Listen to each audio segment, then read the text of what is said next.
Ladies and gentlemen, welcome to Flavor of the Week, brought to you by Banditos, fresh, made daily. In Flavor of the Week, Kyle sits down with one of our local priests over 4 different episodes to sample variations of a favorite food or drink while they discuss the ins and outs of life as a priest. This is Kyle Hyman. I'm here with Father Nathan Maskal at a Comets hockey game. The game has just begun. We're about 15 seconds into the game. This is part 3 of our Flavor of the Week, and instead of eating foods or drinking drinks, we're watching hockey. The concession stand food will have to come later because we've got some hockey to watch.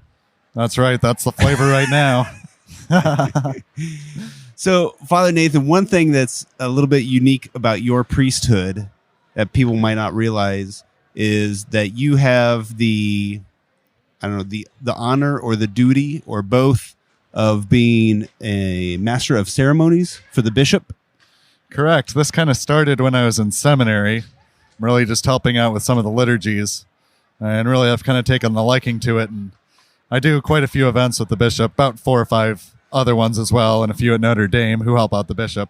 Okay. But normally the bishop will come for Mass at your parish, and he'll have someone there, taking care of his stuff and making sure the rest of the Mass is moving along. So, and really, confirmation season is just about to get started, and we'll have graduations and all sorts of other special Masses as well. So, how much preparation does that require before the Mass? So before the Mass, I will arrive at a place anywhere from 30 minutes to an hour and a half beforehand. Okay. And even longer before that for some of the bigger ones at the cathedral. But really, it's getting the bishop's stuff out. Normally, there's always a special blessing or a special group to welcome. And normally, he's visiting your parish for a very specific reason. Yeah. Recently, we had the bishop come and do a pastoral visit to Marian High School. Usually, there's quite a few other things to coordinate as well, either during Mass or before or after Mass as well. And then coordinating a picture line as well. Kind of some of that unseen work that goes on. But as far as the liturgy itself goes, Brian McMichael probably takes care of. So Brian McMichael is our director of the Office of Worship. Yeah. And so he coordinates almost everything for us and gets all those things ready. I'll receive emails from him throughout the year getting the schedule ready. And then if you've ever been involved in this, you know that when the bishop celebrates a Mass, there's a planning sheet that goes out there. And that has to be submitted 2 weeks in advance. That way, Brian can read over it and talk with the bishop. And then he would send that to the Master of Ceremonies for that Mass. So you do get that. So I would get that, and I would go over that. And normally I'll end up calling the parish if I haven't been there before, just checking on location for things and seeing what things that they have, what things we need to bring. The bishop also keeps a set of various things that he uses in the trunk of his car as well. So sometimes we have to wait for bishop to show up before we do that. That's very common with what are called the Vimps, or the 2 servers who are the last ones, who kind of wear those things over their arms to hold the bishop's mitre, and that's his hat, and his crozier, which is his staff. What did you call them? The mitre and the crozier. No, the Vims? The Vimps. Vimps. Vimps. What is that stand for something, or is it short for something? Not that I know of. That's the word. It's a Latin word that I believe it stands for something else. Okay. But I don't know off the top of my head now. So how many servers are there usually when the bishop is doing a Mass? Usually 6 or 7. We would have cross and candles, a book, 2 Vimps to carry the bishop's stuff, and maybe an incense. Is that an insult to call somebody a Vimp? Not at all. Okay. To be honest, I think it's one of the easiest jobs, and I would frequently want it when I was a seminarian because you're the last one in line. Everyone's looking at the bishop, so no one's really looking at you. And the Master of Ceremonies is telling you where to go if you need to go somewhere special. So it's a different job, but it's very easy. Okay, so I could call my kids Vimps. I suppose you could if you could make them carry around your briefcase. Right. There you go. Change of clothes, maybe. So one of the events that you would be the Master of Ceremonies for would be the Chrism Mass. So the Chrism Mass, this would be one of those special events that takes quite a bit of the year to prepare. We actually are very unique in our diocese, having 2 Chrism Masses. Right. So we are split up into about 35 or 40 parishes at each. I believe we have 81 parishes in our diocese, along with a few universities, colleges that would come along too. So St. Francis and Notre Dame would come along as their kind of own separate group. I mean, we are a wide diocese. That we span some distance, but there's a lot of large dioceses in either distance or in population. Is it rare to have 2 Chrism Masses?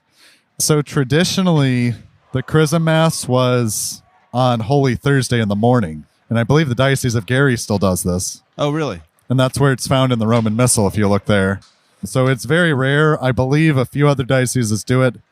Dallas, Fort Worth, I believe, is another dual city diocese.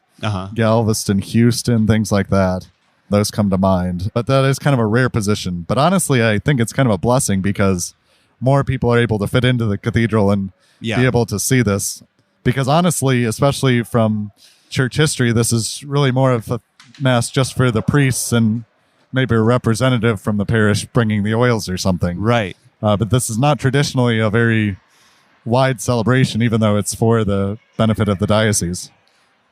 Yeah, and as much as Bishop always encourages people to come to it, obviously not everybody from the diocese could come to the Chrism Mass. They wouldn't fit in the cathedral, even though we have 2 of them. That's correct. And we normally get a pretty good crowd. You'll notice that from time to time, there's different groups that the bishop invites or that will carry up the oils. Especially likes to focus on those who are in formation, those who are preparing to enter the priesthood or a religious community. Mm-hmm. I believe one of the years was those preparing for the permanent diaconate. Okay. Really those ministries that he would take a special interest in and that he would have a lot of involvement in as well, which is beautiful to see. So how would you describe the Chrism Mass to somebody who's never been to one? So at the end of the day, a mass is a mass. It's really a mass with a few extra things in there. A homily generally geared towards the priest. And in fact, the bishop has kind of been turning towards the priests, if you've noticed the past few years. Because the priests are up around the altar. In Fort Wayne, they're around the altar. In South Bend, they're kind of in front of the bishop. Okay. So he kind of turns different ways there. Okay. But then after the homily is kind of the special part of the mass of actually consecrating the 3 oils. The oil of the catechumen, the oil of the sick, and the chrism oil. So there's a lot of preparation that would go in there, especially with gathering up how much oil we need for all the parishes. Right. So they submit a form to give us a pretty good guess. And then we have quite a few different sizes of containers that we will put the olive oil in. And frankly, it's nothing really special with the olive oil. It's extra virgin olive oil. I believe last year we got it from Costco. Oh, really? So it's stuff you can find in the local grocery store. Yeah. Except for the chrism oil, which has balsam mixed into it. So that's a very special oil. I believe ours comes from the Holy Land is where we order it from. Okay. So that's not just something we just add a little bit of balsam to it. And no, that takes a a lot of preparation. I believe we even have a year's supply in advance. Just in case we have some problem and that's kind of the sweet smelling stuff. The bishop's vestments always smell like that. The heads of those being baptized or being confirmed just smell with that great fragrance of the oil. And you get that in ordination also, right? At ordination, the priest's hands are consecrated with the chrism oil. So those would be the 3 sacraments that chrism oil is used. So again, baptism, confirmation, and holy orders? Correct. Are those 3? Okay. Yeah. And then also you mentioned the priests being there and that being kind of a special mass for the priests. They renew their vows.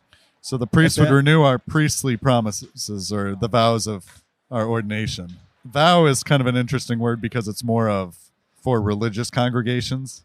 So they would take vows of poverty, chastity, and obedience. Ours would be more of priestly promises. I guess you could consider them vows. Slightly different understanding there. Okay. But really looking and meaning about the same thing. All right. So Chrism Mass, you serve 2 roles then. You're the Master of Ceremonies, but also you're a priest there participating in the Mass now. Oh, yes. As a priest participating in that, you'll see when it comes time for the renewal of priestly promises, I'll put on my stole, which I also do when I'm distributing communion as well. So this happens at parishes that would have an associate or 2 priests where we'd come out to help with communion. The priest would put on his stole, generally not putting on all the other vestments as well, but putting on that stole kind of as a sign that we're an ordinary minister.